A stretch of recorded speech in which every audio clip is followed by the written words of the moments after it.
আসসালামু আলাইকুম, কেমন আছেন সবাই? বানালাম সবজির পরোটা, যা খেতে অসাধারণ। মিষ্টি লাউ সিদ্ধ করে নিয়ে এটা মিক্সড করে নিলাম, তারপর আলু সিদ্ধ করে এটা আবার মিক্সড করতেছি। তারপর হচ্ছে পালং শাক, ধনিয়া পাতা একসাথে ব্যান্ড করে নিলাম। সবগুলো উপকরণ একসাথে ব্যান্ড করে নিয়ে মিশাতে হবে। তারপর পেঁয়াজ কুচি, মরিচ কুচি, ডিম সবগুলো একসাথে উপকরণ মিক্সড করে একসাথে নিয়ে নিলাম। তারপর অল্প পরিমাণ তেল, স্বাদ মতো লবণ দিয়ে সবগুলো উপকরণ একসাথে মিশিয়ে নিলাম। ভালো করে মিশাতে হবে।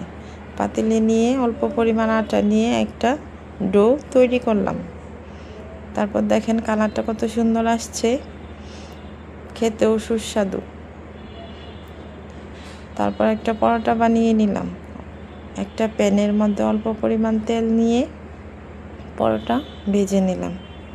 চাইলে আপনারা সবজি দিয়ে এরকম সুন্দর পরোটা বানিয়ে নিতে পারেন, যা খেতে অসাধারণ। বাচ্চারা খেতেও এটা খুব পছন্দ করে। দেখতেও সুন্দর, খেতেও অসাধারণ। তো ভালো থাকবেন সবাই। খোদা হাফেজ।